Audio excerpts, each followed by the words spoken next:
Hello and welcome to another episode of Memphis on the Mark. I am Mark Jones, your host, and today my special guest is Vincent Astor. Welcome, Vincent. Well, thank you very much. Thank you very much. It's an honor to have you here. You are sort of known as one of the historians in Memphis. At least I think of you as a historian. Well, I'm a trivia sponge is what I am. And so I have absorbed lots of things I have known about Memphis. And so I can bring them forth most of the time at will, except anybody's name. Don't ask me anybody's name because I probably won't remember. Well, I have that problem too. Or if I see someone, like if I meet them at one place and they're dressed one way and I see them in another place and they're dressed, I'll say, who are you, what? That's just me. We are working on an incredible event that's going to happen on October 31st. Yes. The first historical marker for an LGBTQ event in Shelby County. Maybe even West Tennessee. I think it's West Tennessee. I looked it up. I think Nashville has one. Mm-hmm. So this will probably be the second marker for a gay event in Tennessee. And I'm going to wager money that Arkansas and Mississippi don't have one. I wouldn't be surprised, not at all. They don't have one. And there's plenty of history, especially in Little Rock, but that's another show. That is another episode for sure. Well, let's talk about what we are doing on the 31st of October. On the 31st of October, 1969, an event happened at the Guild Theater on Poplar and Evergreen, which is now the Evergreen Theater, where Theater Works is partially based. It was the year before there was a big Halloween party in '68. And in a house, the Lowenstein Long House, it had a staircase. And somebody said, oh, let's do Miss Memphis. So they used the staircase and the drag queens performed and somebody was crowned Miss Memphis. A bunch of people got around the kitchen table and said, why don't we do this again next year? And a man named Bill Kendall, the most flamboyant manager the Guild Theater ever had, was among them. So it happened to be Halloween, it happened to be 1969, and everyone was terrified that they were going to get busted. Sure, because it was illegal to dress in drag, correct? That's right. Cross-dressing, there was a city ordinance against cross-dressing. But the pageant went on anyway. And the presence of a lot of women in costume and the fact that it was Halloween night meant that it didn't. The police were there. Really? Yes, the police were there. They were going around the block and so forth. But the pageant wasn't raided. It wasn't stopped. And that is considered in Memphis the same turning point as the Stonewall Rebellion is in New York, because it was after this, they got away with this pageant. In a public space. It was the first public drag pageant. And the word gay was nowhere. It was called the 1969 Miss Memphis Review. It became Miss Gay Memphis later. When that was possible. But in 1969, it was not. Right. And so this was just 3 or 4 months after the Stonewall riots. Yes. The Stonewall was at the end of June, and this was at the end of October. Right. And so we have worked together with the Shelby County Historical Commission, and there's going to be a large, I guess, green historical marker put on the side of the building commemorating this event, and there's a few sentences about Bill Kendall as well. It wouldn't have happened at the theater if Bill hadn't been manager, and he was just as terrified as everybody else. Sure. But it happened. There are pictures. There is a film. Right. The most interesting thing there was several of the pageants in several years running were filmed on 16 millimeter film. And there was this film student at the U of M that was asked to make it into a documentary. Oh, wow.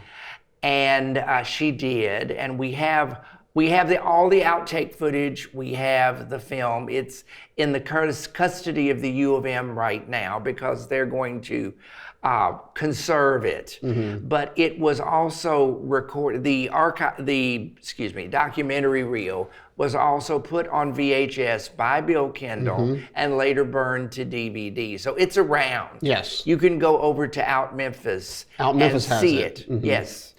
And where was I going with this? Oh, it was, yes, the student's name was Judy Pizer. Oh, right. And she works downtown now. At the Center for Southern Folklore. And every time I mention it to her, she laughs. And that's still around, Right. but she has been invited. Good. She's been invited. And I have located at least 3 people who were present at the pageant that night. I was at a wedding reception a few weeks ago and met a gentleman who was at the pageant, and I forgot his name. We were just busy in talking to people at this wedding reception, but so folks are still around.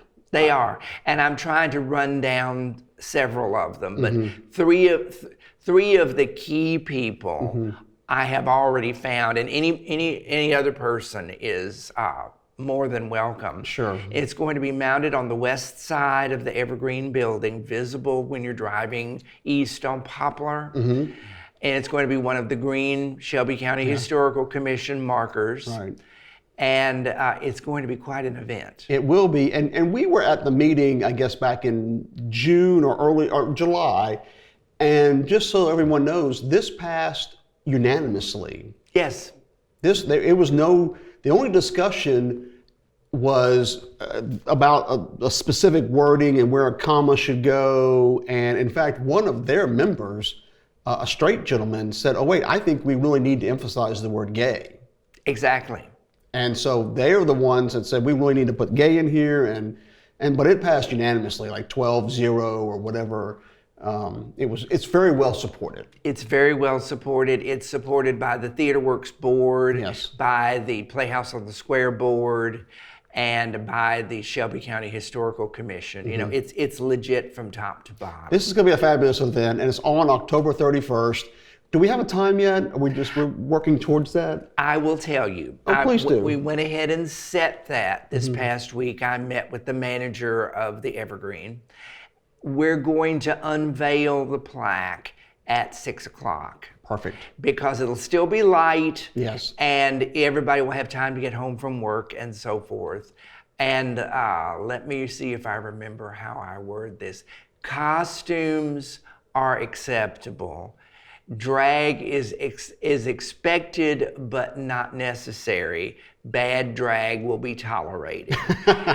It's Halloween after all. Right. And the nice thing about it being on a Thursday, Halloween night, is that much of the big celebrations will have gone on the weekend before. Right. But we're going to celebrate. We're going to be at the theater. There'll be artifacts from the pageant on display, and the unveiling of the plaque, and maybe just a couple of words from a couple of people. Sure. Then we're going to move on to the Doghouse, the new restaurant and bar across from Crosstown Concourse. Correct. I think that's Autumn Avenue. The old Autumn Street Pub. Yes.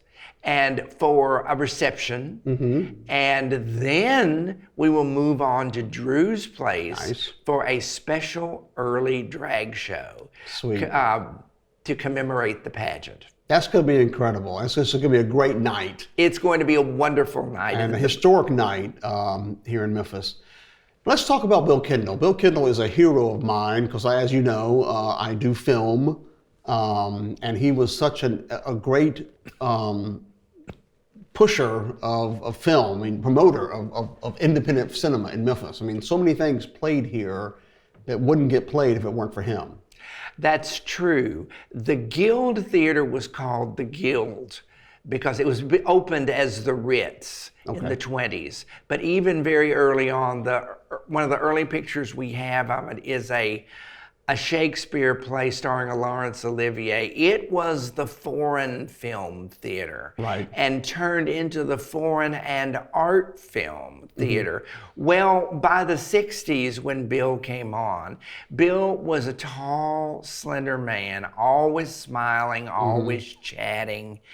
And when art films started to get edgy, they started being these edgy films would be shown at the Guild and also at the Normal Theater, which at that time was called the Studio. It's on Highland, right near the University of Memphis. Right. And was a part of Newbies for a long time. The auditorium is still there and usable. But anyway, he did a lot. He fought the censors. Of course, Lloyd Benford was gone by then. But he fought the Board of Censors. Okay. And yes, he died in the late 50s, I believe, or at least ended being on the Board of Censors in the late 50s, if memory serves. But he fought the Board of Censors. He took one fight to the Supreme Court. And won. And won. Yes. And it was mostly for these edgy art films, which played on the Guild art circuit, which is why the theater was renamed the Guild.